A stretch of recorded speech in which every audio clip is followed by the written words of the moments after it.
Hello, and welcome to episode 79 of the Sci-Fi Podcast. From Atlanta, Georgia, I'm Nick Zoutra. On today's podcast, I am pleased to welcome Dr. Till Grüne-Yanoff, Professor of Philosophy at the Royal Institute of Technology in Stockholm, Sweden. Till's research focuses on the philosophy of science, the philosophy of economics, and on decision theory. In particular, Till investigates the practice of modeling in science and engineering, develops formal models of preference consistency and preference change, and discusses the evaluation of evidence in policy decision-making. Till is editor of the journal Economics and Philosophy. He currently directs 2 externally funded research projects, one on methodology of modal modeling, and another on boosts versus nudges, in which he is investigating the mechanisms underlying behavioral policies for sustainable energy consumption. And thus, without further ado, let's bring in Till.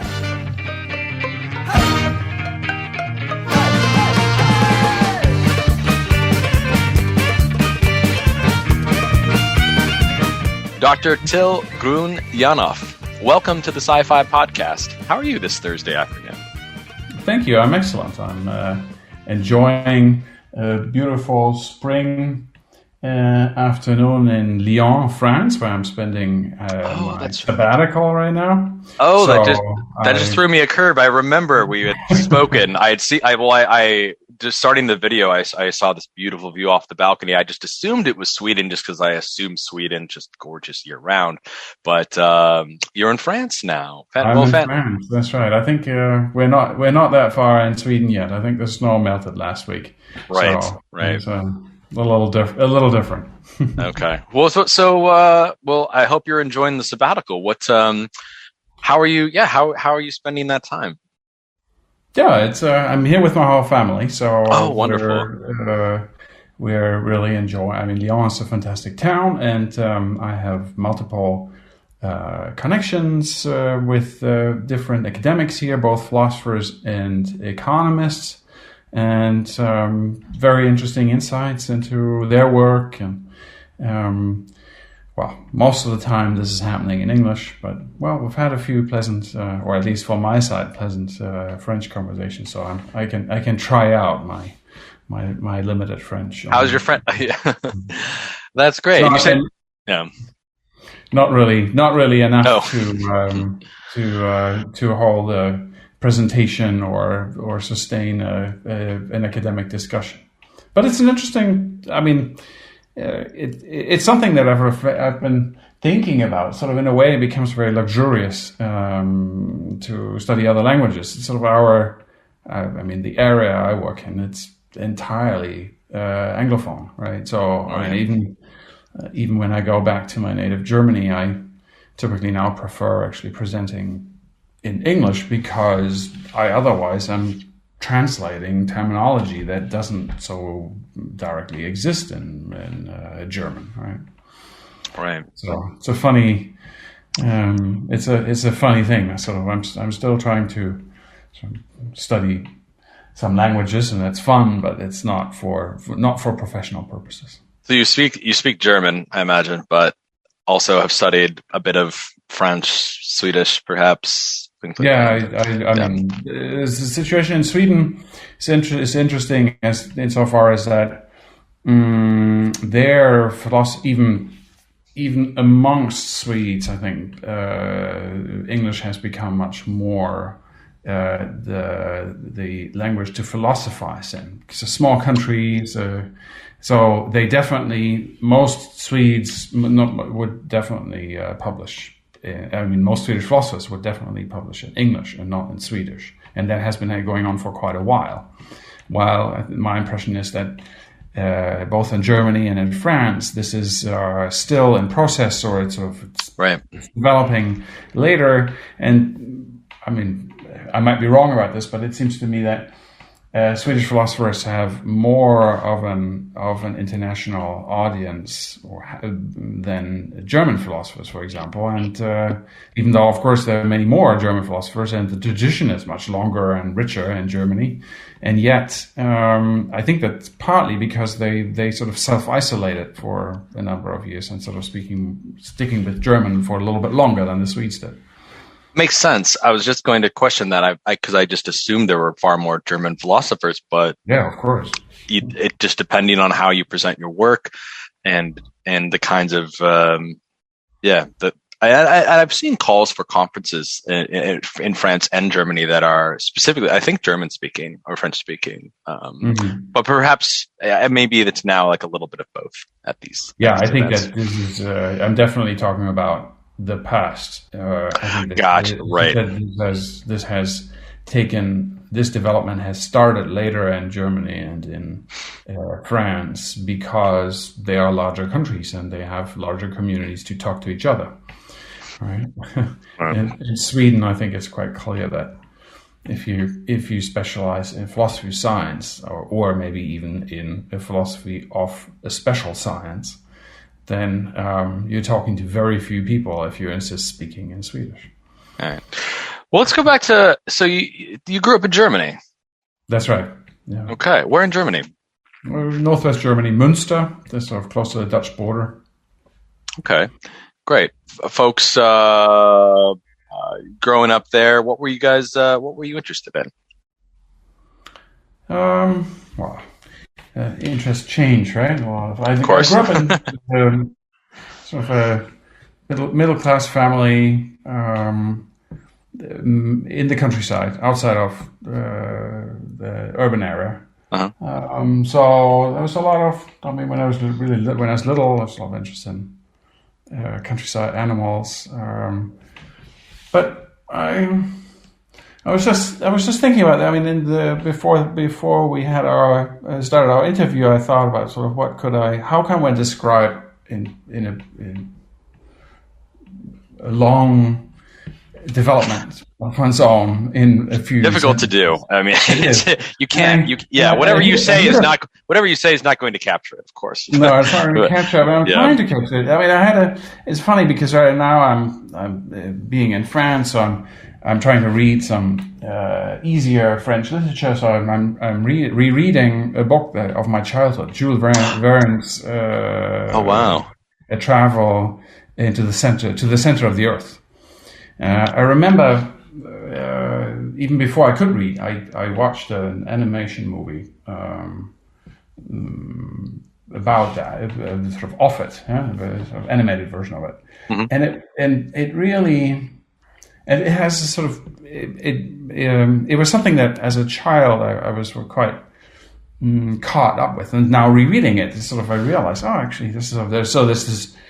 I don't know, a story. This is German professor and his nephew, and they are deciphering an Icelandic old text that gives them an entry into the underworld, into a cave that then leads them right to the center of the earth. And the nephew is really not particularly enthusiastic about this, and the German professor who's a bit of an eccentric has absolutely no doubt that this is the path that he has to take, right? He has to really get to there and to discover that, to sort of see that. And I remember being on the one side terrified by this idea of sort of as a child, to sort of go in a cave, it's dark and narrow, and sort of what is to be expected there. But I also remember being entirely fascinated by this character who sort of needed to find out, and I could even then. I guess relate. So I've been. What a book to find! Yeah, I mean, I can obviously draw the parallels between being a philosopher or being in the sciences and questions of epistemic issues and just wanting. That's right. I was thinking sort of I mean, at that time, obviously, I didn't know what philosophy was. I had no one in my family who was a philosopher or had. Engaged in beyond maybe school work with philosophy, but I really was I would think that fascination, thinking back to it, the fascination with the movie and then the book was related to, sort of indicated a certain impulse of really wanting to understand how things hang together in some very broad sense, and also then the interest in those people who pursue that. Right. Who are doing the digging or the observing and the recording and the deciphering and the sort of that was something that I was even from early childhood fascinated with. And then I had a longer phase when I was 11. My grandmother gave me a chemistry set. It's sort of very popular in Germany. So that I guess they exist now everywhere, but I think it's a German company who started doing this sort of in the 30s, and then they became bigger. And sort of you can do a lot of very practical. You can basically run through a number of experiments, and you learn something about the periodic system and about like an actual set. I mean, that's that's great. Yeah. So I really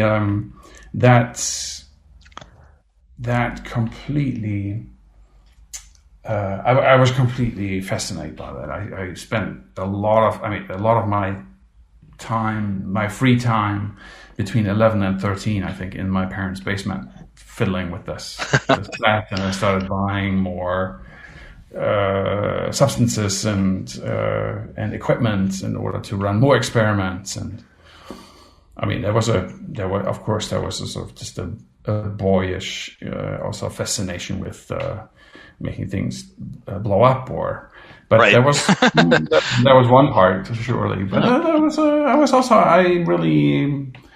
I studied that.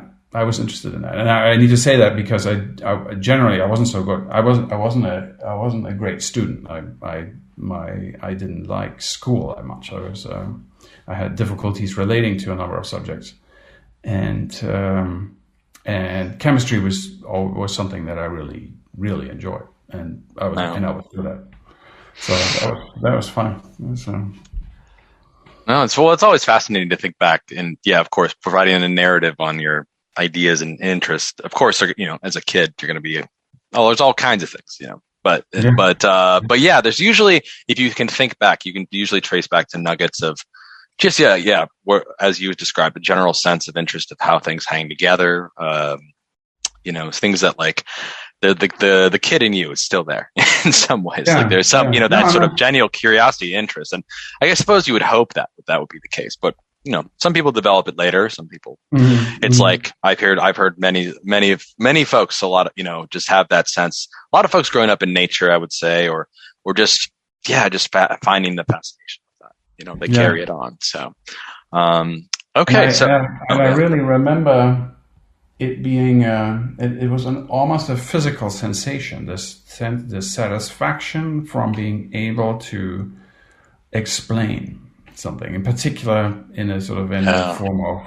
So I remember it really blew my mind that chemistry wasn't just. I mean, it took me quite a while to realize that chemistry wasn't just about this chemistry set, but that it was that it really was a key to a whole world. Sort of that everything that surrounded me was also explainable through these structures or theories that sort of I had tried to study about in order to understand these experiments. And that was I mean, I would say this was when I was an early teenager.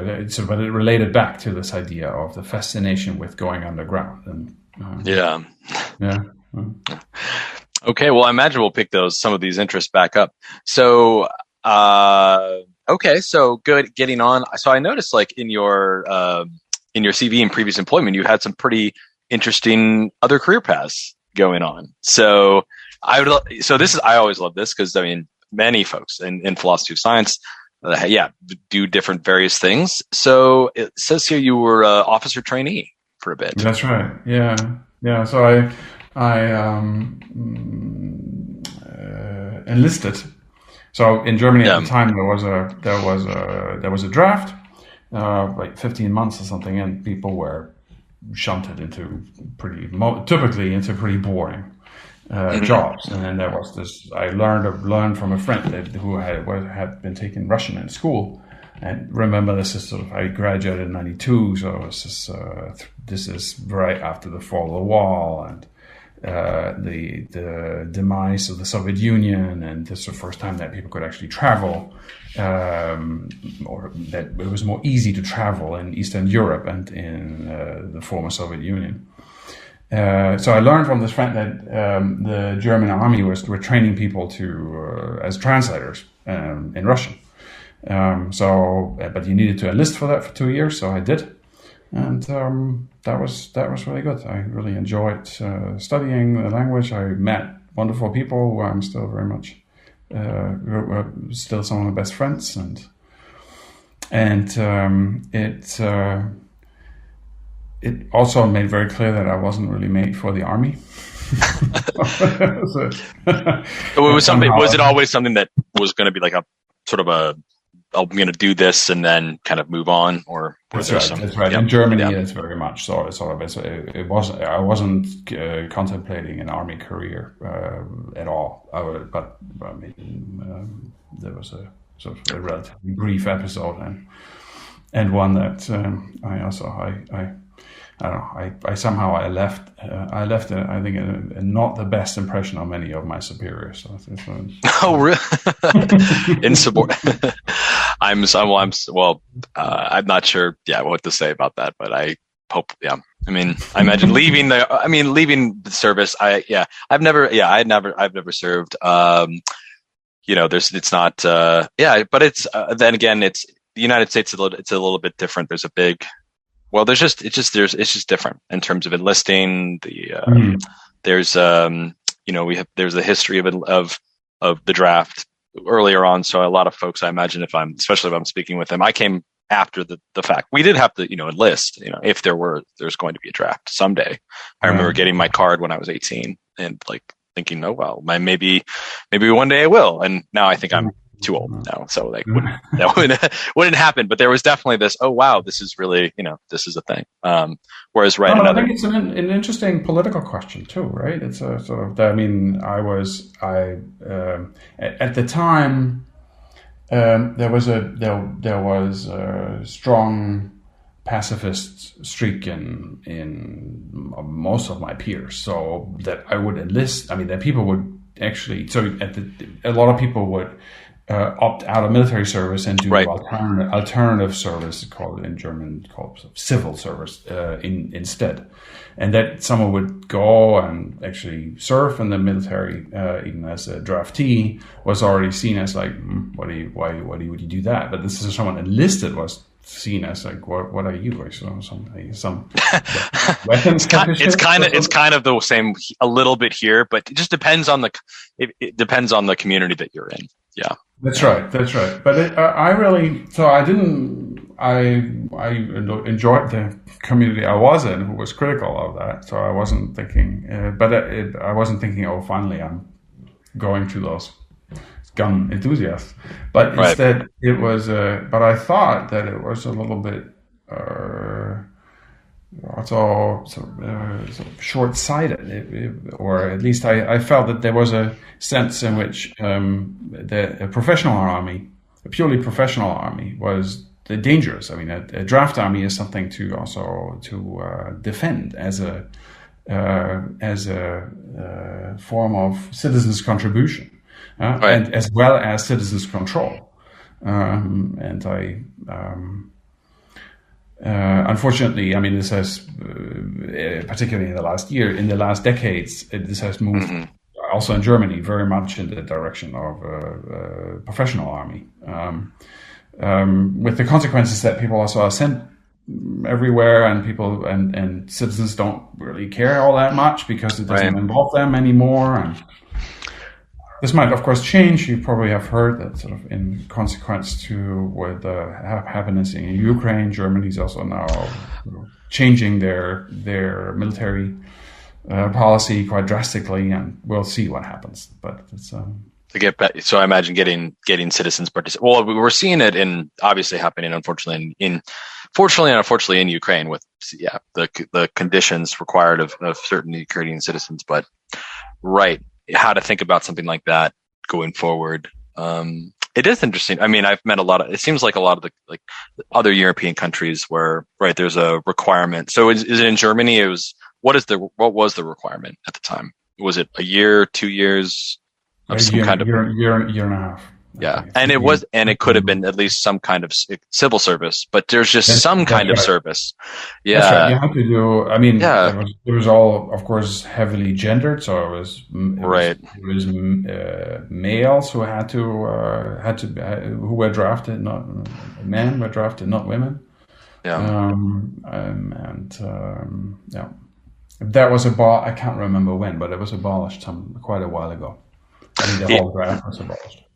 Yeah, the U.S. has gone in. I mean, they take the approach of the professional plus benefits, where I've known a lot of folks who you enlist and then you get not tons of money, but you would get college, university paid for because we didn't have a lot of university. That's really expensive. You do something like National Guard, but yeah, there's a huge divide between like you're either you're a pacifist or then you're a warmonger or something, or like, and it's unfortunate that there's not. I don't know. I'm not really sure. I'm not on the pulse of what that's going to be, in deciding and enlisting what that's like. But yeah, it's interesting here, speaking from someone who's can come from this experience to like know what that's like. And then you did a bit of TV reporting. Is this right? That's right. Very interesting. That flowed pretty much directly out of this military experience, because I had been interested before the military in filmmaking and in journalism, and then with the Russian under my belt, I sort of then did an internship with the correspondent, German TV correspondent for the German TV station in Moscow, and from there on, I worked as a journalist in Germany, a TV journalist, for a number of years. So that was for maybe three years altogether, maybe a little bit longer, because I eventually decided that the kind of journalism that I was interested in required me to know more about social connection. I mean, the sort of underlying social structures, and I wanted to have a bit more theoretical ability. So what kinds of things were you reporting on, or what do you cover with this position? I covered daily news. So I was reporting as well as analysis of political, economic, and sometimes cultural events. First in Moscow, and then later in Berlin. So I spent most of the time then. I worked for 2 years in Berlin. I went back to Moscow. I replaced the correspondent for like 6 or 8 weeks, and wow, that was during the time of that was in 1996. Yeah, so that was the outbreak of I can't remember. I think it was the first Chechen War. Yeah, so it was at that time. There was a lot of interest in Germany, in Russia. So people were really eager to hear what the political situation was, but also they wanted to know more about sort of how people were living and what was it like, what was sort of cultural events like, what kind of music or sort of theater. Sure. Kind of food. There was a real interest, and people. Which expressed itself also in this sort of that the TV station wanted reports about lots of stuff, so I could run around Moscow and sort of discover things and then report about that. It was fascinating. So it was a wonderful, sort of fascinating time. So it's also, I mean, thinking about it now, and the sort of the new isolation that is now coming down upon us, and there's a separation, or that has been coming down upon us for the last 20 years, right? So it's not the 90s were different. There was a certain openness, there was a sort of an interest that then disappeared when Putin became right. Because I know I remember in the 90s we didn't speak. I mean, I'm sure there was discussions of Russia, but there wasn't. I forget. I mean, there was a much greater openness and I don't know, I wouldn't say fondness, but like a curiosity about. And right, it's been really the past 20 years almost that there's been growing concern, and just then obviously seeing like these, recent events. It's, I think some of us have like a recency effect of over attributing, or, we're still working through some of the very trauma stuff that's happening right now with Russia, and what to make sense of it. I know in the United States, it's everybody is replacing the term Russian with Ukrainian. So if like just almost as a joke, like let's say if you're at the gym and you're doing quote Russian twists, like it's like an abdominal exercise, they call them Ukrainian twists now. You don't say Russia, and it's a joke, but I hope it doesn't stick, because it's like, it's just interesting. Like there's always this like, don't say, it's like Russia is the bad word now. And obviously there's incredibly things going wrong, but yeah. So right, there's a tendency to sort of essentialize this in some strange way, right? Instead of saying, well, in many ways, the Russians are the first victim of the dictator who's dragging them into this hellhole as well, right? And I mean, of course, they're creating a lot of harm and damage and pain in Ukraine, but they're also creating a lot of casualties, and they're creating a lot of prisoners in Russia, right? And that's but it seems that inevitably, when you sort of create this kind of coordination and unity, it seems that some people need to really also drape it with, or adorn it with, that kind of excessive xenophobia, that sort of the rejection of everything. We see this everywhere. Yeah. I mean, the U.S. had it incredibly for Islamic countries, regardless, after 9/11, and it's unfortunate. And then there's I don't want to say we should forgive it, but we should at least understand it, that it's a pretty predictable behavior by people. It's not something that should be necessarily encouraged, but it's, there's an understandable overreaction, or not over attribution in this kind of way, and the xenophobia that comes about that. I agree. I think people, it's a sort of, people fail to, they need maybe to also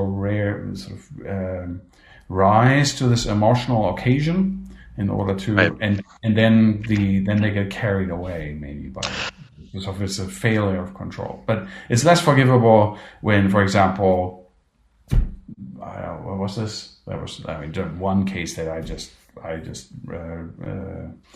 the other day, or last week, the University of Milan canceling a Dostoevsky class because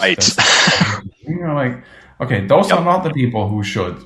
It's fine if you and I in our private homes sort of have maybe show these emotional overreactions, but university administrators or top managers should definitely be find some way to counteract that before they. Right. Ordinary people's, or when we're acting in an ordinary person's sense, right? We can expect that, but real consequences of making these large cancellations. I think, and rightfully so, I think there are good reactions to that, like yours and others who are calling this out and saying, look, these are not the targets that we need to be addressing, and that we should be sympathetic toward the people and the culture of Russia, and not and make sure we're appropriately attributing that. Well, so given that you did have some time spending in Russia in the 90s, which now feels, extra special now considering events. But I mean, was there, at the time, was there an interest in, this is where I want to be. This is where I would like to, my life, or was this sort of also kind of a temporary fixture in sort of the, your sort of exploring and your work? Like, did you plan to like live in Moscow forever? Mm-hmm. That's a good question. I have a bit of a hard time answering it. So it didn't turn out that way. Fair enough.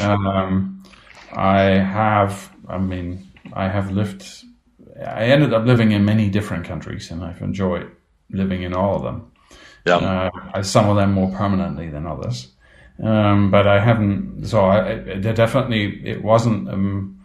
I wasn't opposed to the idea of staying in Russia longer. I was fascinated by the country. I was fascinated also by there was, of course, on the one side it was quite tragic. Many people had lost their livelihood in the 1990s.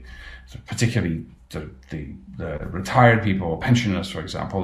There was inflation and suddenly their pensions that they had worked for all their lives, and they thought that the Soviet Union, they had this strong social system, that all fell apart. Right, it was gone. It was sort of it was a very common sight that people would that elderly people would beg on at the metro stations, and and of course, and many people were suffering. And on the other hand, some people were grabbing incredible amounts of riches from what before was government owned or nationally owned and was built collectively, right? So people had been building these factories what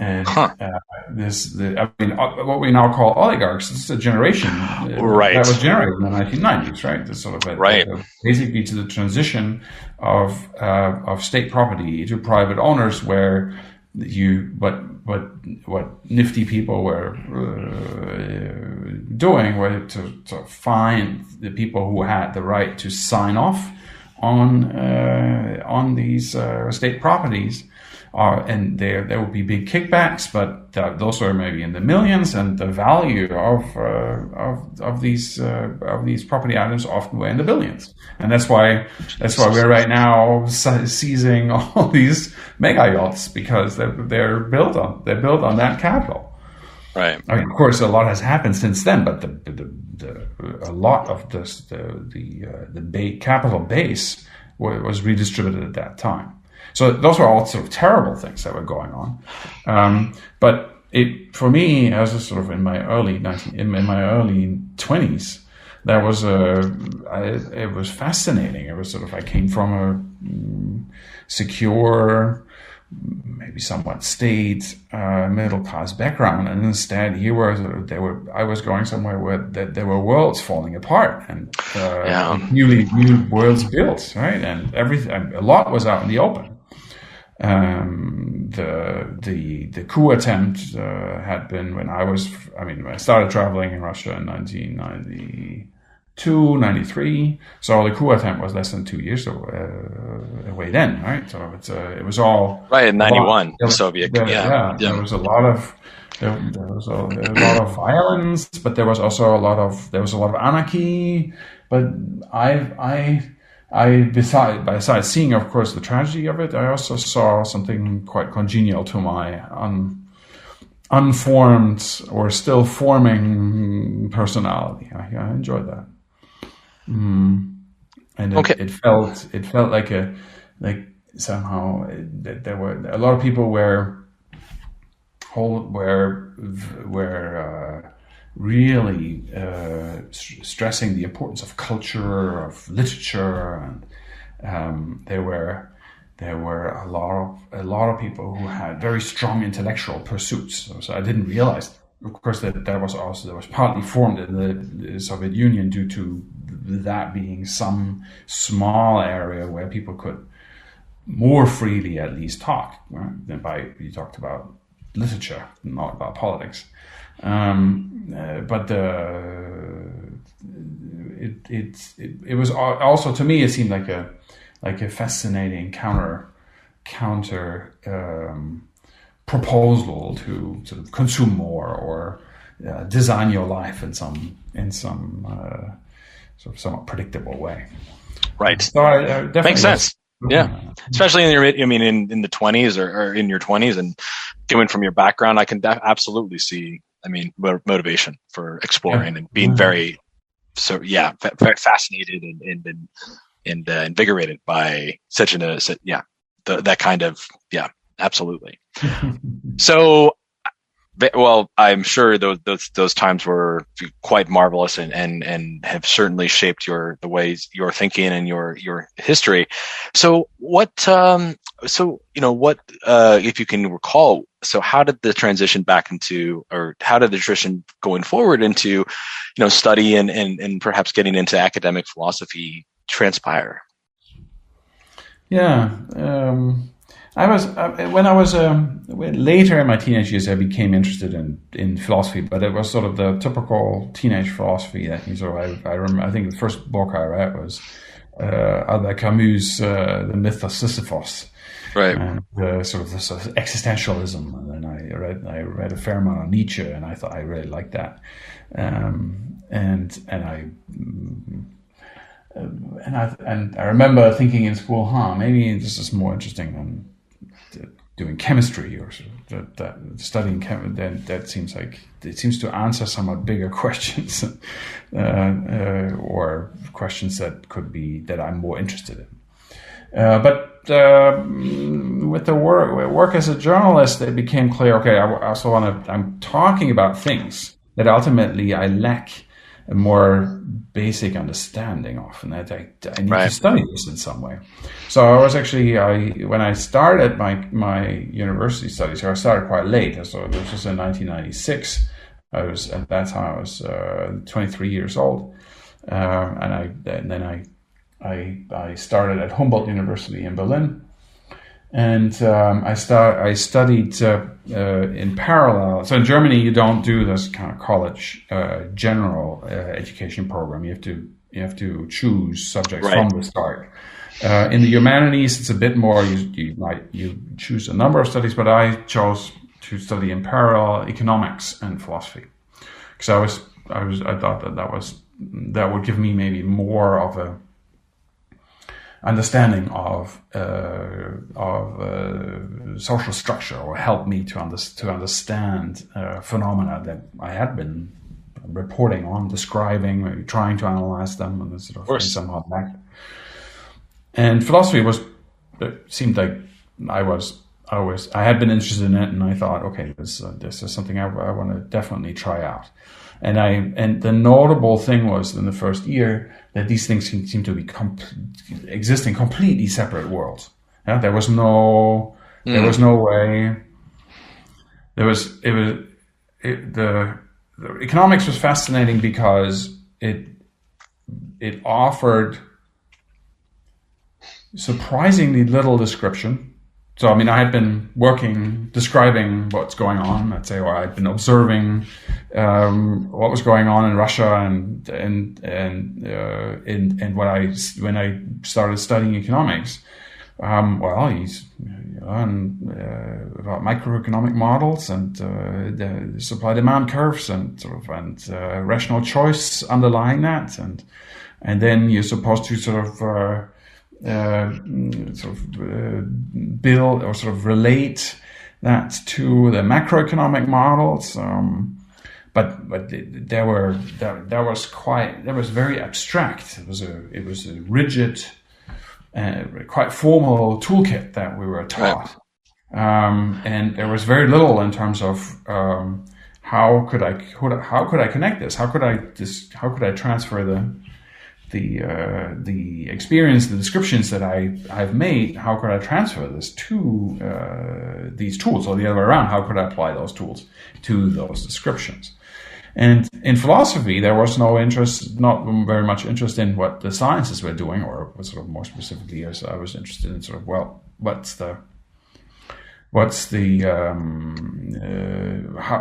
how can I how can I make sense of what I'm studying in economics? So the philosophy of science was there was one philosopher of science at Humboldt University at the time, Michael Heidelberger, who I think is actually an excellent philosopher of science. But the other courses on I remember spending a whole year, 2 semesters, reading Heidegger's Sein and Zeit. There were like hundreds of people in there, even though it was billed a seminar. And the philosophy of science lecture had like 10 or something. So there was really it wasn't particularly popular. But nor did it help that the philosophy of science was sort of classic philosophy of science that sort of went from Popper to Feierabend in sort of this in this sort of sequence, and didn't really address the issues that I was just experiencing over at the economics faculty. So they're throwing all these formal tools at me, and I don't really know how to. And they want me to treat them in a particular way, but they don't seem to train me in sort of actually applying this, or I'm not sure how I can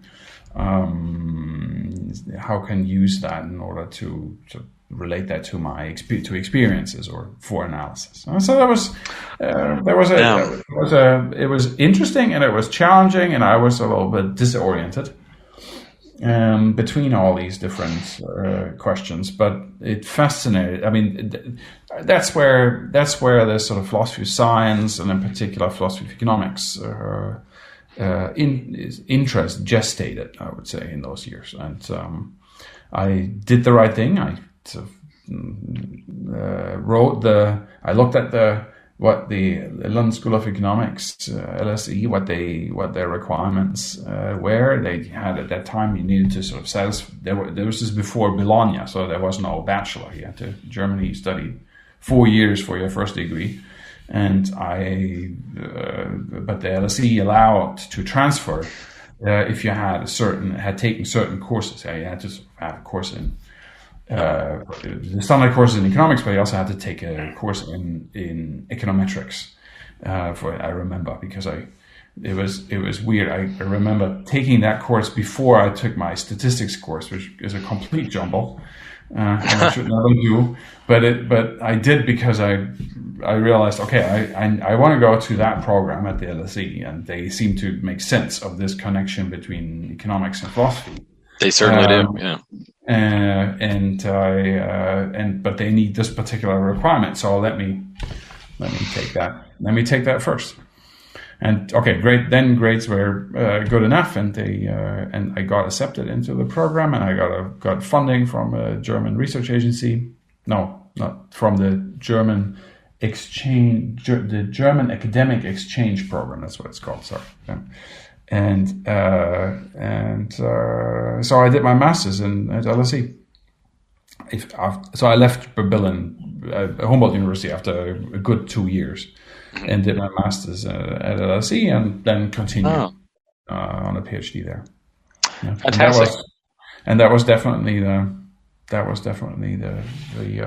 the decisive step. So I imagine jumping into LSE. There's a big shift from Humboldt University in Berlin in terms of the presence of philosophers of science who very much familiar with asking these questions related to economic modeling, economic theory, things like that. Yeah, and but it was much more than that. It wasn't just that now people were talking about questions that I was interested in. They also required me to write in a way that I had never written before. I spent the first year. I was my PhD supervisor. Also, my eventual PhD supervisor, Richard Bradley, happened to be my master's thesis supervisor, and I spent a year in Richard's office, despairing about sort of trying to write essays. In English, first of all. Right. Of course, I was recently fluent in English. I had spent half a year when I was 16 in the US, but this really, I mean, to get the language sufficiently close to your thought, to sort of to develop, in order that allows you to conceptually develop anything, that was a real step. That was not easy. I remember that was. It almost created physical pain of sort of trying to do this. And I kept writing absurd essays. And Richard said, I know, because he started out in South Africa, and he I think also has started out with a more continental. I was just going to ask, like, what do you mean by absurd? Like what? Yeah, like what these? I shouldn't say. I mean, I certainly don't want to equate. Oh no, and I didn't take that what you were saying, but well, I mean, there's just different styles and forms of presenting arguments and things, like so. That's right.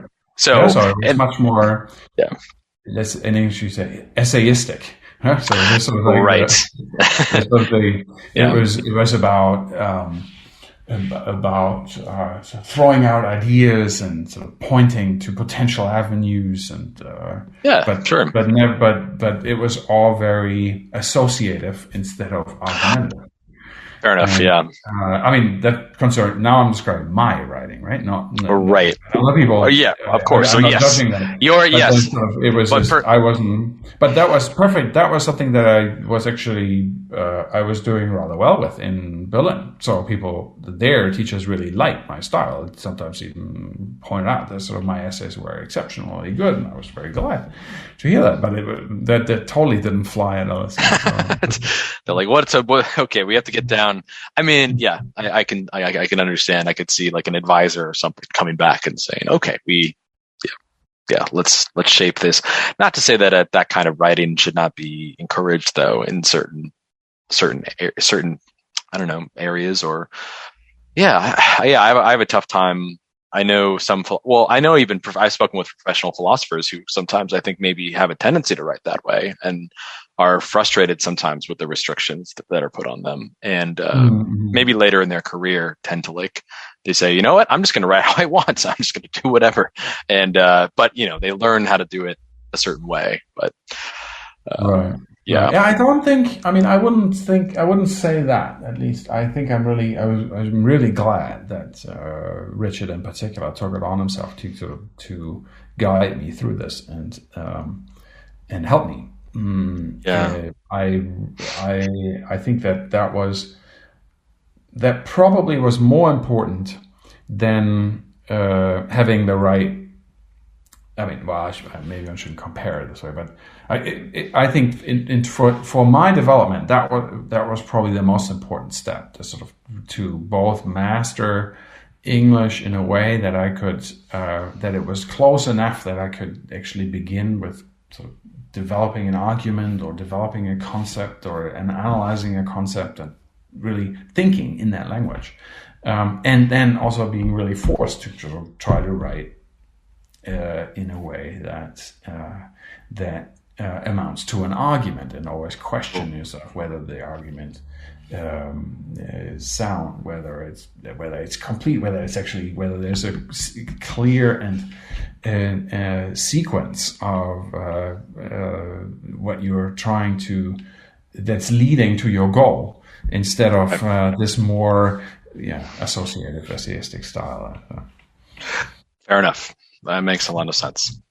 So, okay, well, why don't you share with us a little bit about, so as you're studying and as you're learning the development, perhaps you could share about, some of your main projects over your career, or perhaps some of the early ones, and then how they've kind of changed and what kinds of questions you found yourself interested in and deciding to write on, and just a little bit about that experience, whatever you care to.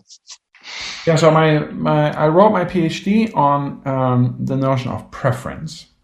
So very much in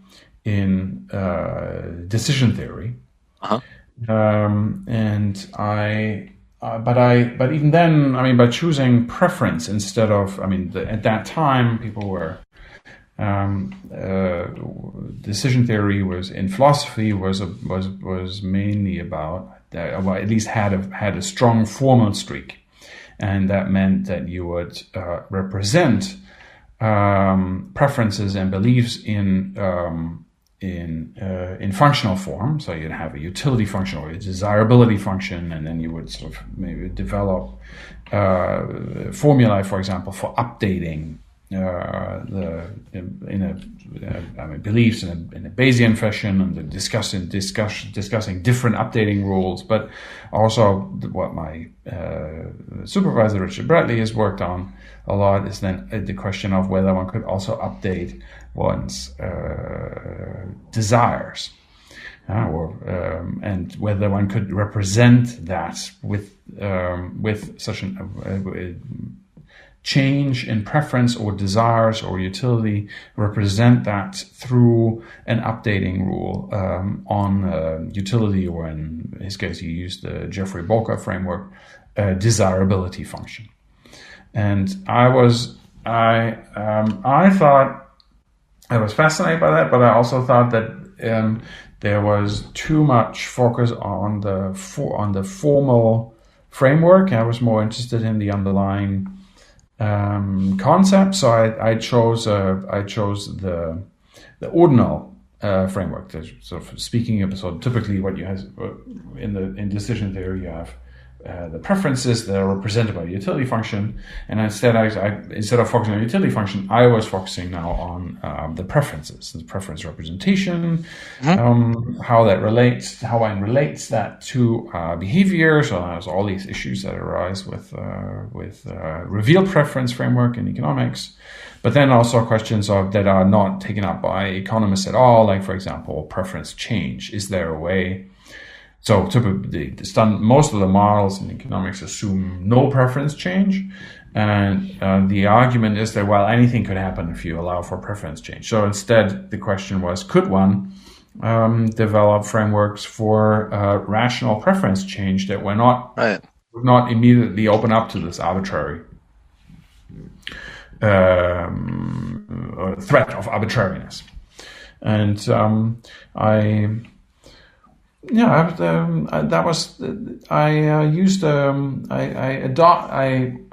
some point stumbled upon the AGM framework for belief revision. I don't know whether you're familiar with this. That's a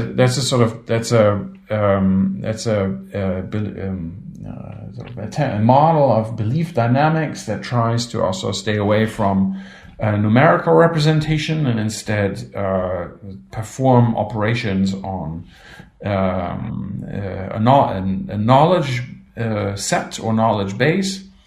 And I thought to then expand to apply this to the preference framework.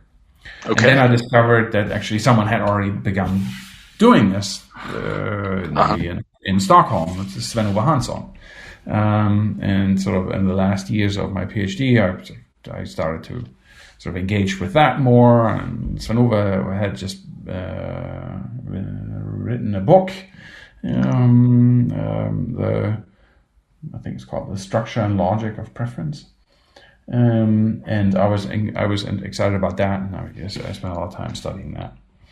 And so that was my PhD and the immediate postdoc work, because when I was offered a teaching fellowship at LSE at the end of my PhD, so 1 year I stayed on beyond my PhD, but then I departed for Stockholm because Sven-Ove offered me a postdoc there, and that's how I ended up there. So it was it came right out of the PhD. I mean, now when I supervise people, I'm always thinking, my God, at that time I was by far not as much along as they are. Right? So now we're forcing. Interesting. I mean, now all my PhD students have to write their thesis in the form of, it's a collection. So it's 4 papers, and 2 of them must be published before the defense. I haven't. Wow. I think that's a pretty good. I mean, that's a really helpful criteria in some cases. I think, it is. But just I agree. preparing people and having more of like a portfolio or a packet. Now it's like there's some other U.S. institutions that I know do this. And but you're right. It's like there's pros and cons for doing it. But it's not. I mean, okay, I'm getting all that, but it's not that long ago. No, 2004. Right. And at that time, that feels none of my peers at LSE. Now they're doing it at LSE too, I believe, but they certainly were. They weren't doing it then. And I think the only thing I had published was a book review of this book by Svanova, and then Svanova Hansson he noticed that it was published in Economics Philosophy, and that's how we sort of got in contact first, and how this postdoc came about. But it was.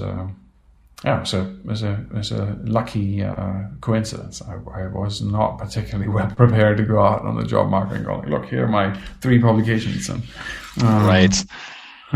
That's now that's the what I hear is definitely the competition, as I imagine, just created that sort of drive with needing to be in order to meet the demands or to meet the low supply of things. People are definitely, increasing their demand value. So, but you asked me about sort of what other projects or I'm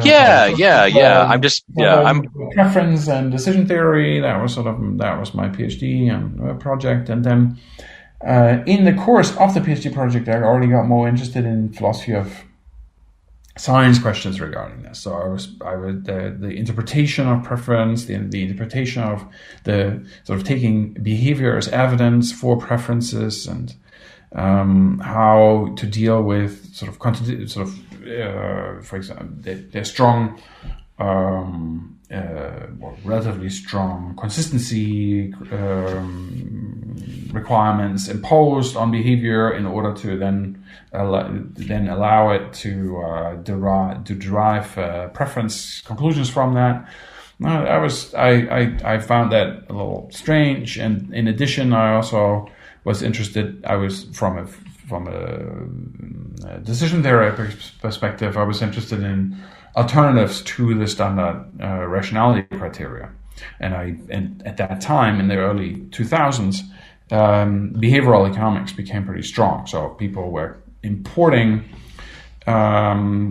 sometimes bits of knowledge or evidence, experimental evidence from psychology, but importantly, maybe they imported a lot of methods into economics. So that was something that became important, and there was this strange. There was kind of methodological conflict. Should this be something that economists deal with, run experiments, and concern themselves with the rationality of individuals, or was this something that could be left on the side? So economics and economic methodology traditionally has a strong instrumentalist streak, or at least Milton Friedman has been who wrote this most famous of methodology essays in economics, has often been interpreted as defending an instrumentalist position. Interesting aside that after he wrote this in 1953, there has been a whole cotton industry of interpreting this paper. So economists themselves have not been entirely clear on whether it was indeed a call for instrumentalism or not. But so there were suddenly a lot of these, I would say things that sort of I experienced from the beginning in Berlin. Sort of entering Humboldt and starting to study economics, these questions came back to the fore, and I found that there was a richer and richer literature on modeling, and I got interested in that. So there was my friends and peers at LSE, Roman Frigg, Julian Reis. Peter Dietsch, many of them were involved in this growing literature on modeling. I was a research assistant to Mary Morgan during that time, she's been obviously one of the leading figures in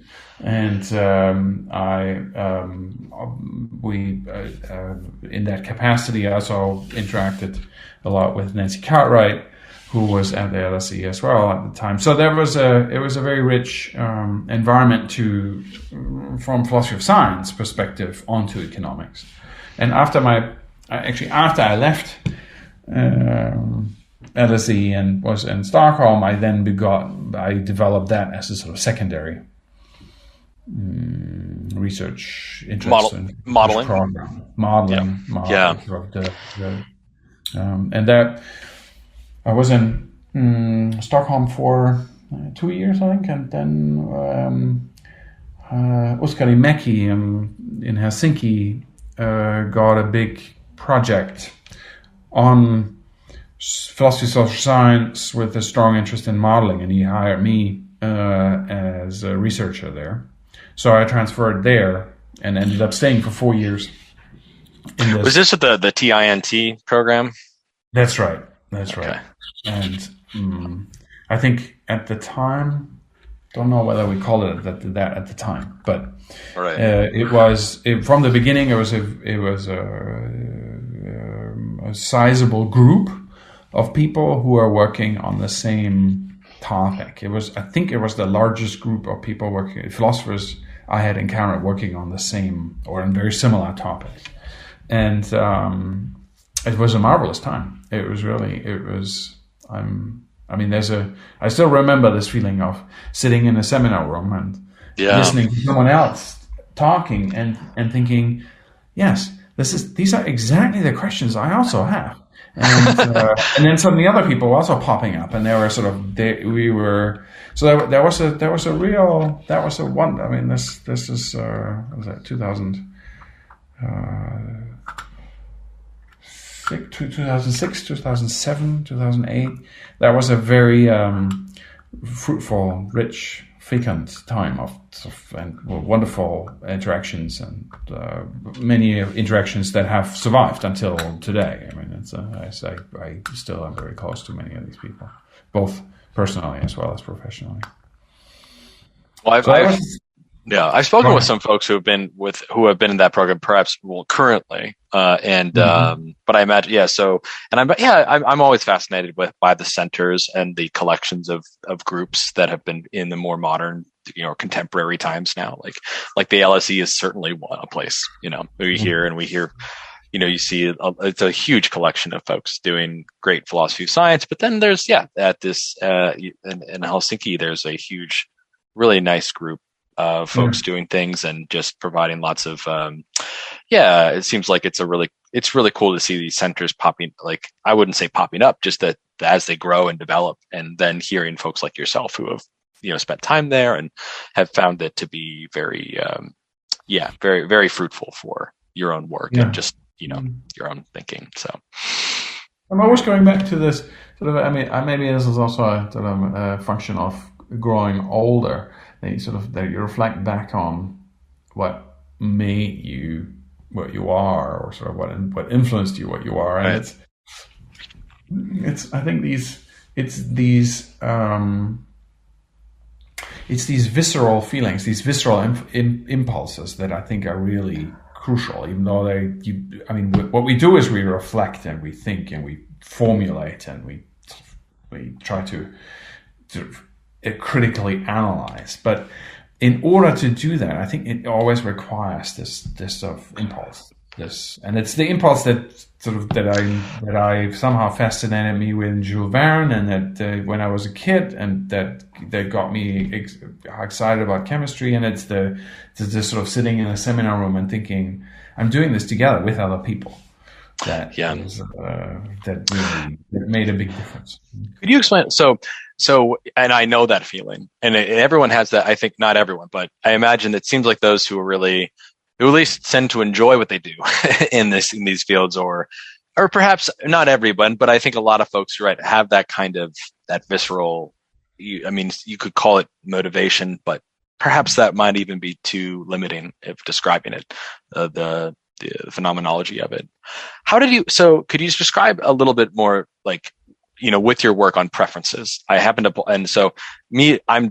be honest, I do philosophy of psychology and biology and psychiatry, and I've only taken like a modeling course in, where we've read Mary Morgan and others who've done economics. And so but what was it for you that, and I see the SEP article, which you've, co-edited on preferences in, relating to moral philosophy and decision theory, obviously with you, decision theory. So what was it for you that, how you came to like think about tweaking the way, or like shifting the way we thought about preferences? And what was so sort of big for you in thinking, wow, this could really impact the way we think about these models and what it does, and perhaps how it might influence not only the philosophers, but the economists in the way they think about these?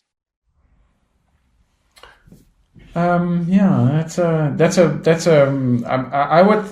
funny that because it's the first project I started with, I would think that that is still very much in the making. Wow. So I'm not. I find it. Particularly relating it to the question of modeling and the question of representation and the question of evidence, and I've just last year written a paper on the notion of preference for behavioral welfare economics, where I'm still sort of just battling with these questions. So it's been I have a bit of a hard time saying, okay, that the result of this impeachment was that, and instead I'd say that I am interested in I believe that a certain engagement of economics with psychology is or would be desirable. More than what the standard economics has traditionally done. However, I see that there's some really interesting arguments that seek to at least limit that. So I believe that it's important. Disciplinary borders are important, and they're therefore, I believe, often for good reasons. Right. So and some of these reasons are methodological. So that it's actually you want to keep out different methods. You want to teach people a relatively strict set of methods. And that allows them to approach the world from a particular perspective and then engage thoroughly with it. Instead of saying, this sort of it can quickly in a somewhat naive sense of like, science needs to be more realistic. It needs to represent more realistically. It needs to take into account all aspects, and that's not feasible for a number of reasons, not least for the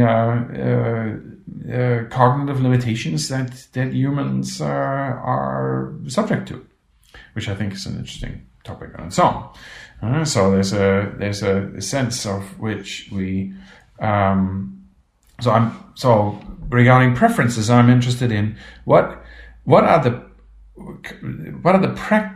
practices do economists currently engage in using the concept of preference, and what does a study of these practices reveal about what kind of aspects or what kind of features these concepts therefore need to have? So first of all, it's pluralist. It means that it doesn't make sense to universally condemn or endorse some particular version of revealed preference theory. Instead, it requires to be more specific about your purposes and also the kind of practices, the inferential practices that you're engaging with, in order then to say, this concept of preference that you're using is just too thin.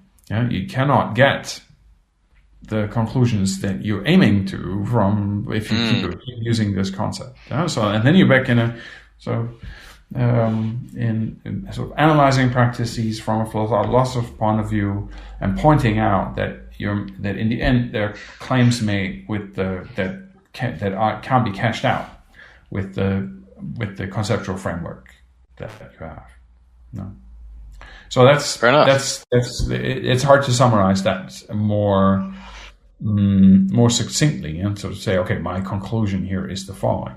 But that's I would say that in this very much ongoing project, that's a perspective that I'm eager to defend.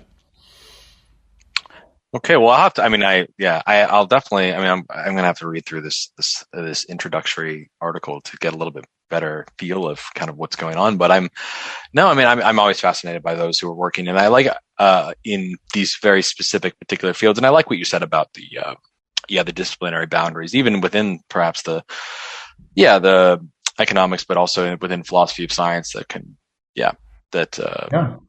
I like. This is actually my current project. It's a small project. That's what I'm doing here at in Lyon. I'm trying to I have written some articles on interdisciplinarity and and argued against what I call interdisciplinarity as integration. This idea that interdisciplinarity should lead to a reordering of the disciplinary landscape, in particular an integration of different disciplines that are maybe now always problem oriented or something. And instead, I've argued that for methodological reasons, disciplines have a good reason for existing. But here I'm trying to connect this to a notion of bounded rationality. And in particular, I'm trying to rethink this earlier argument as where I argue that disciplines are a form of ecological niches for heuristic methods. So if you think of methodology as a particular as a choice between methods that scientists must make, and that this choice is not one that can be made with the standard tools of decision theory under risk, so where you quantify chances and the value of outcomes. If you can't do that, if you might not even know what all the outcomes are of a particular choice, then you're looking at a very different decision making. And there's been a fair amount of work recently on this decision making under uncertainty, or what sometimes they even call decision making under deep uncertainty. Not so much in philosophy. There's some in philosophy, but in psychology. Right. So there's there are some rationality concepts that have been developed that involve context dependence or dependence on the environment. Right? So you make heuristic choices in an environment where you try to exploit simple behavioral patterns that you have good reasons to believe might be adapted to that environment. And then if it is an adaptive relationship, then of course as humans not only perceive and react to the environment, but they actually actively shape it. They can also try to stabilize it. Right? So the idea is that disciplines are these kinds of environments in which certain heuristic methods are particularly well adapted for use, for scientific use. Wow, that's a really interesting way to. I mean, so what do we? I guess so. Does this come from? So this is your current project. You're saying this, right? And it's a small. I mean, I'm or a project. Number of, but I mean, this is why I'm here. Right.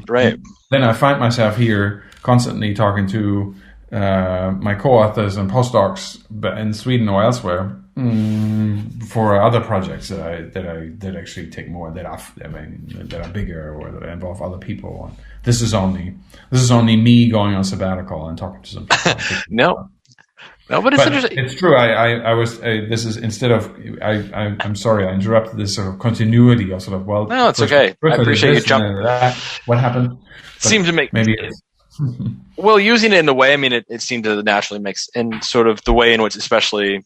I mean, yeah, especially talking about. I'm definitely familiar. I can speak to issues or thinking about interdisciplinarity. But I like this sort of formal analysis of, or the using these tools as a way of thinking about it. And then I'd be interested. Yeah, definitely interested to see what comes about this. So, just to conclude the sort of trajectory. So you're now, so you're on sabbatical, but you're officially now you're at the Royal Institute of Technology in Stockholm. That's right. So I went after Helsinki. I went back there. I was associate professor for 4 or 5 years, and in 2016 I was made full professor. Fantastic, congratulations. And so, what is philosophy of science like in Sweden? I would say the thing that is most particular about Sweden for me, or that has affected me most, is that in Sweden, generally, there's a strong methodological aspect to requirement to PhD education, and at KTH, the Royal Institute of Technology in particular, there's a strong methodological requirement even for master degrees. And now I'm not speaking philosophy degrees; I'm speaking engineering degrees, physics, and so on. Yeah, so we're the largest technical university in the north, and we have a lot of students who eventually want to go and build bridges or develop a new microorganism or design a car or something like that. And when they take a master, or in particular if they write a PhD, they have to take the 7.5 credit point methodology requirement course. And my colleagues initially sort of started that before I came back. But since then, I've taken the responsibility of that course, and that's been a fascinating journey because it's a lot of people. I'm teaching about 1,200 students a year. Those are crowds that are normally not so common for philosophers. Right. But more excitingly, maybe it's that they're typically highly qualified. But not in philosophy. So they have a healthy skepticism against someone coming and telling them about how to rationally choose their methods in their discipline. So this is in principle, I could of course teach this. Initially, it was more designed as a standard philosophy science course, but I have very much changed this. So I've developed our own curriculum that is very much focusing on scientific practices. So anything from, so the lectures are divided into sort of scientific inferences, modeling, statistical inferences, measurements, experiments, and so on. And it always takes the starting point from this idea that you, as a scientist, you have a choice. You must make a choice. You always have alternative ways how to choose what methods to use in order to pursue your scientific goals. And secondly, that this choice is necessarily heuristic in the sense that it's under strong uncertainty. Then the question is, how can one make this choice? How can one reason oneself to a justified conclusion about this choice? And that's been that's been a great opportunity, I would say, because in Sweden there's a strong methodology requirement for a lot of students. So I've been engaging. We don't have our own master students. We only have our own PhD students in philosophy. Yep. But otherwise, I'm engaging with non-philosophers about philosophy of science, and doing this for a number of years has strongly influenced my view on philosophy of science. And So, how so? I mean, has it? Yeah. Well, I mean, it's, as I say, I don't think that a standard philosophy of science curriculum that you still find dominant in most philosophy of science textbooks is appropriate for such a crowd. Yeah, they need something that is more practical in the sense that it first of all makes clear that the outcome of what you learn should be helping you in making a choice. It's not a theoretical conclusion. It's not about you understanding something, but it's about you choosing the better methods and being able to justify that choice.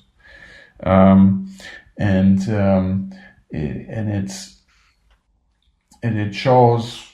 I mean, to me, it has been very instructive to talk to so many different, to in particular PhD students from so many different disciplines and see their particular methodological problems and issues that they're engaging with. So it's also been instructive, and it's been a lot of fun. So that I would think is what I think strongest of this sort of thing. When I think of Sweden, I think of that. Right. Well, that's an interesting. I think I definitely am sympathetic, and I would say agree with your take on the education and philosophy of science, especially with non-philosophers. Could you say just briefly a little bit more, and then with the outcome of it being somewhat of in helping you making a choice versus as opposed to just leading to understanding, and what kind of you mean more like by that, and is that what you then take to understand in terms of doing philosophy of science, and like how would you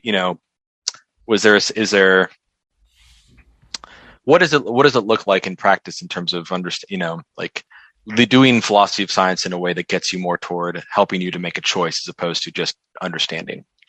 Mm-hmm.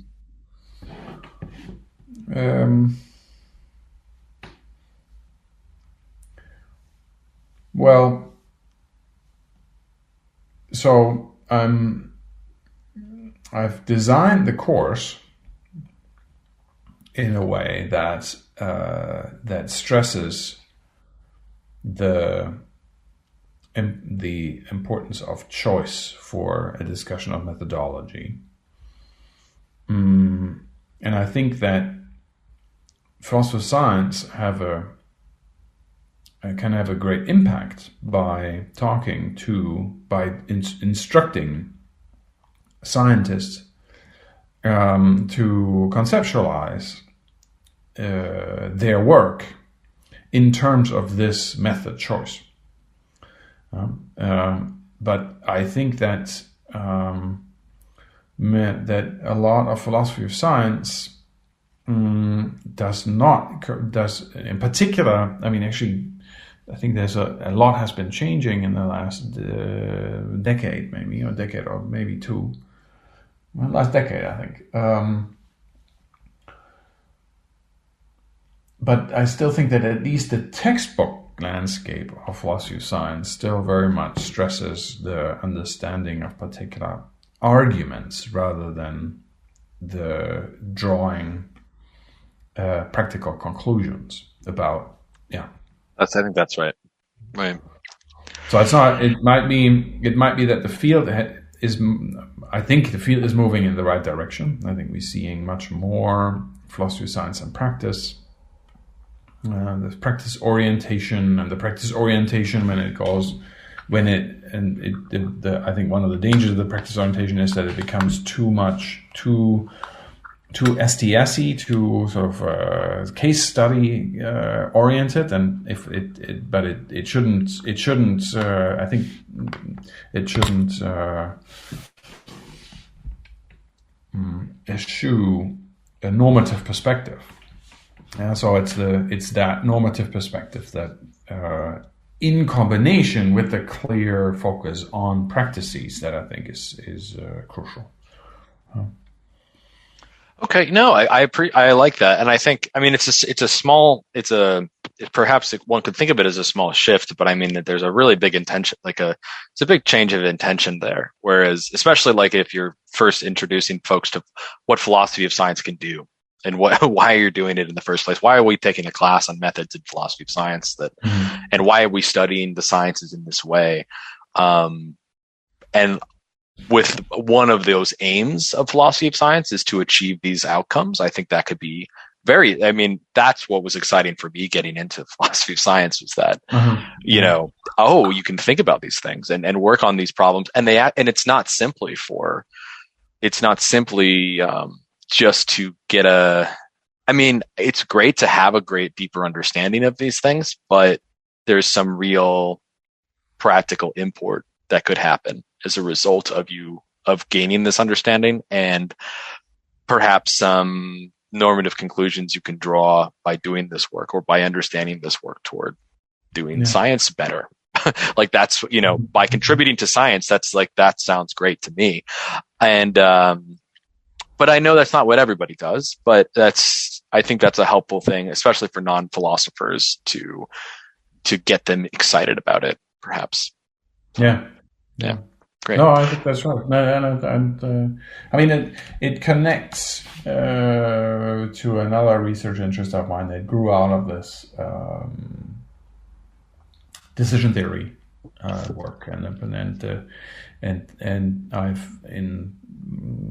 about 9 years ago, I began collaborating more with psychologists, and I've been interested in a way how. So first of all, I was a little bit skeptical about some of the basis for behavioral economics, and just in particular a way of normatively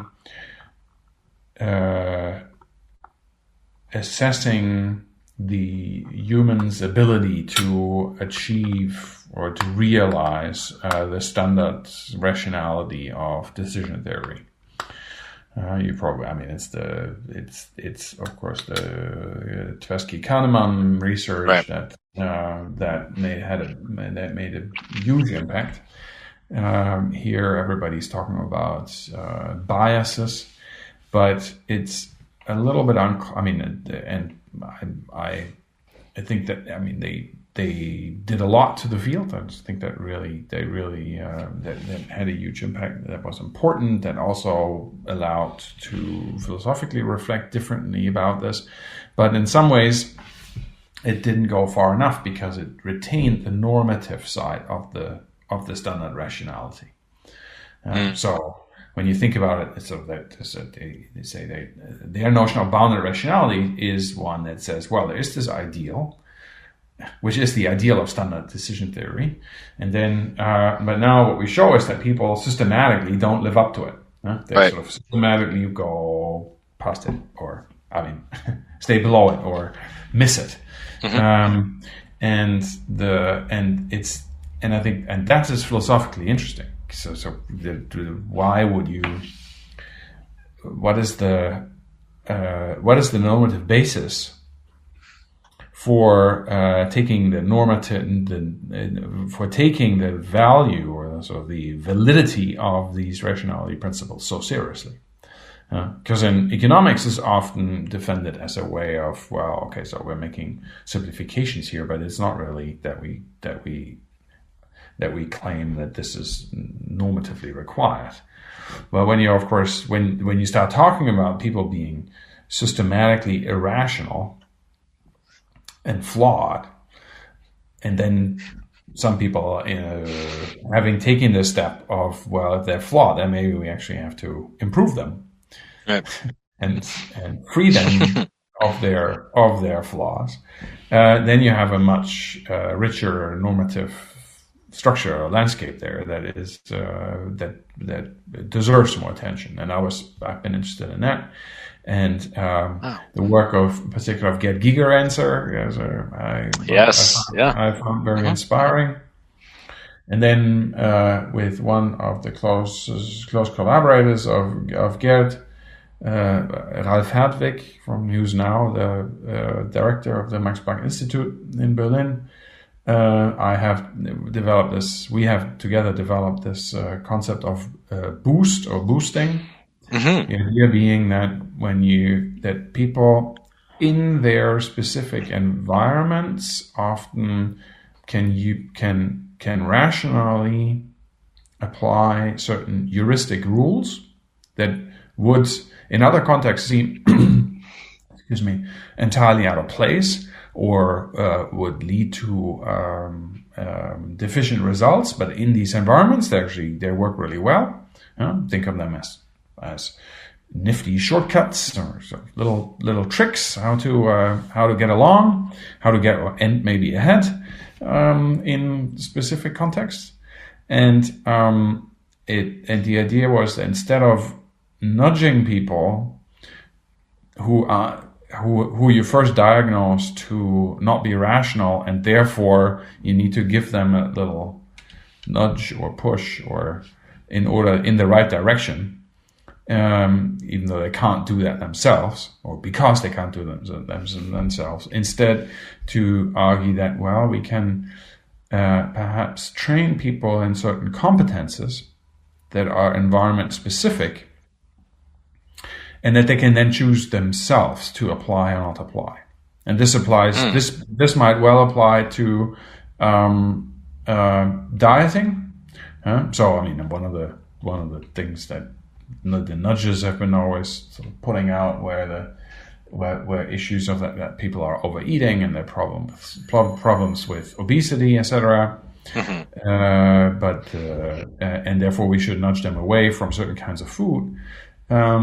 But that means that they don't reflect upon that, right? It's a non-reflective way of sort of getting people away from those foods. And instead, you can also give people very simple tricks or simple helpful rules that in their environment might really work well. So if you have a problem with eating too many cookies, hide the cookies somewhere that are more difficult to get to, or and that's a way how you very simply can reduce your cookie intake. And we don't need someone else to determine how many cookies are good for you, and therefore push you exactly or nudge you in that direction. Instead, we let people decide on their own, but we give them a simple environmental trick to do that. Right. Now, that's sort of on the simplest possible scale case of where this might be useful, and it might sound a little trivial. But I think that the idea of philosophers of science teaching methodology as method choice is also inspired by this. I'm trying to teach my students by exemplars, by sort of looking at particular cases of method choice and say, well, look, how can we reason our way through here, given the purposes, given the particular context, and then teach them how they could themselves also identify what potential alternatives to the methods are that they're currently thinking about, and then finding ways how to give reasons for or against each of these methods that might help them make a more informed and ultimately a better choice. I think that's an excellent pedagogical strategy. I think that's, yeah. That sounds like a fascinating project too. Boost versus nudges. I see that on your page. I'm interested to see what comes out of that. It looks like it's still a work in progress for sure.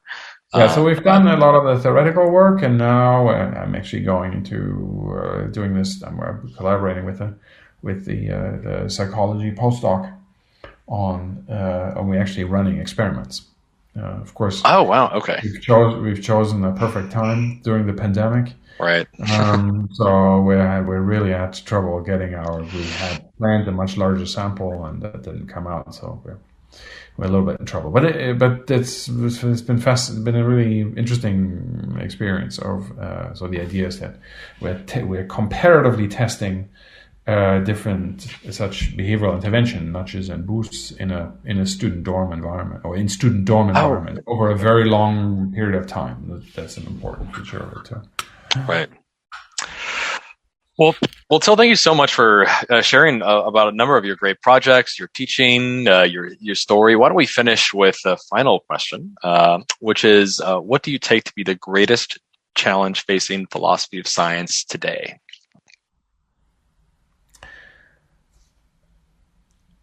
I think the greatest challenge is that we make ourselves relevant to scientists.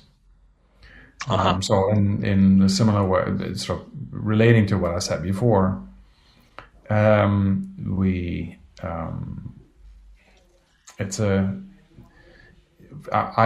love doing philosophy of science. I think it's fascinating. It jibes very well with many of my impulses about which we've talked in this now hour and a half.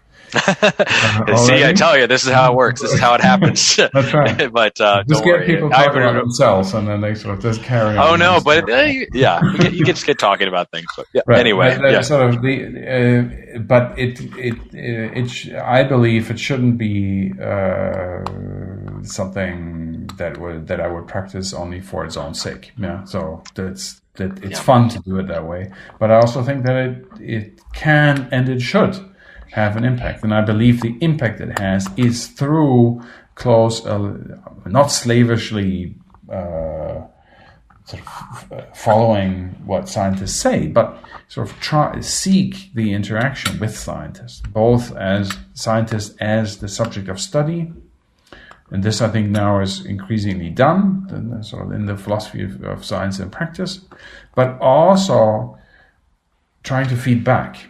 And of course, this has to happen in a modest way. So, I mean, this notion of boosting tries to also formulate a position of someone who's trying to make an offer, but a very modest offer that in no way is obliging, or that says I'm speaking from a somewhat privileged position of that.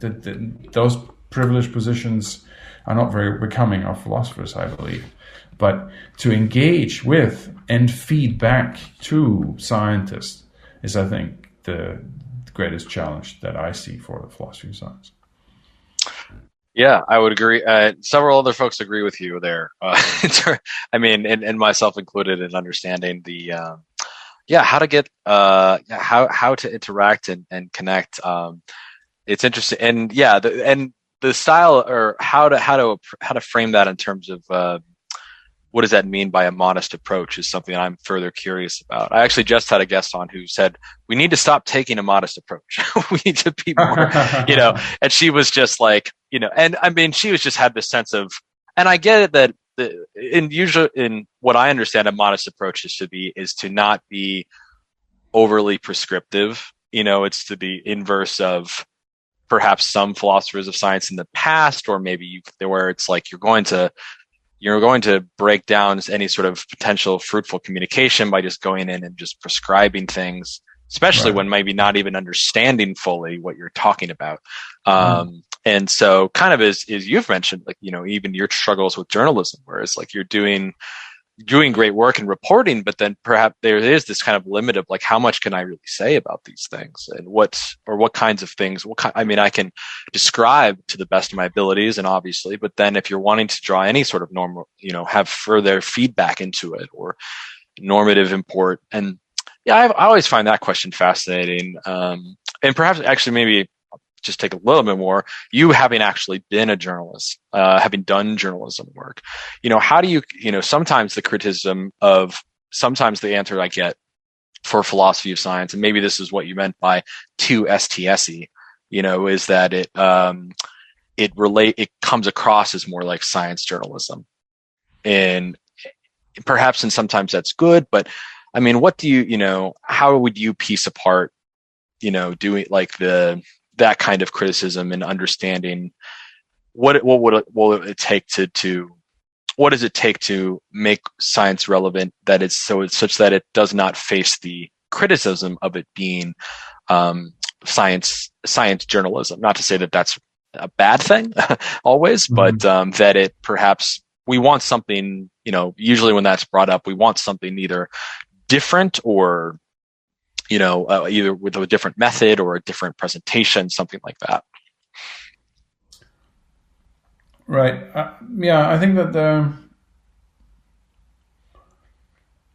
for me, at least, there's a clear normative stance that I take as a philosopher. So that has nothing to do with modesty in the sense of that as you say, I think the modesty relates to seeing one's own limitations of knowing about individual fields, and therefore being cautious with specific prescriptions. And in a somewhat similar way as when we talk about behavioral public policy, which also I think is would benefit from this modesty not in the sense that they don't have a clear underlying normative position, but that it's very difficult to implement this normative position in specific prescriptions, or then also in ways how to actually sort of say it's better that you do it that way than this way, and therefore I'm making you do it. All right. And I think that that's of course something that also that I think is that philosophers should avoid. Well, I don't know about avoid. That philosophers that I'm trying to be aware of, and I'm trying to of these limitations, of my own limitations, of sort of not knowing that much about a number of about the fields in which my students actually working, right? And they typically know more about the fields than I do. Right. So how can I nevertheless contribute here? And that's I'm finding it's a particular way of instruction that involves these what I call exemplars. Right. That nevertheless the sort of the careful stepping here involves, on the one side, giving concrete results and sort of like saying, well, okay, so here you want to hear from me. You're an engineer. You're used to getting very clear answers to questions that are posed to you. And now comes the philosopher and says, well, everything depends. That's nobody. Right. You have to be, but one can, at the hand of these chosen exemplars, I believe, give a relatively clear instruction of how method choice can look, and how a justification of method choice in a particular environment can or should look like. Not just can, but should look like. But then you need to you need to co-opt their knowledge of their field and their abilities to sort of orient themselves in their field in a particular problem in order to implement useful methodology. And then that's the same spirit as boosting. So you can convey competences, but you ultimately need to rely on people understanding what these competences could be for, and then choosing on their own whether they want to realize competences in the pursuit of this particular purpose. And that way you're avoiding both informational problems, so that people at that moment when they're making that decision know much more about the situation than you do, and also about the specific prescriptive issues of, well, what should I do in this particular situation? I don't know. I can only give you more general reasons why sometimes you might want to choose this kind of experiment over that one, or this kind of modeling over that one, or use simulation rather than experimenting. And then you have to figure out, given the particular purposes that you might face at any given time, what you will actually choose. Okay. Well, thank you for elaborating on that, and thank you for taking the time. It was a pleasure getting to chat and learn more about your research. Is there anything else I forgot to get to, or or anything current you want to share or plug, or before we go? There's always more, but I think I have. It's been a long time. I want to thank you, Nick. It's been a pleasure having this conversation thank you. with you. It's always easy talking about oneself, and well, when you have a lot of I appreciate you sharing and being and so forthcoming, and good, and I hope you enjoy the remainder of your sabbatical with you and your family out in the. Thank you very much. It sounds like a wonderful experience, and hope to see you at a conference at some point. If I'm ever in the area, I'll drop you a line. But otherwise, take care. Have a wonderful rest of the day. You too. Take care. Bye. Bye now.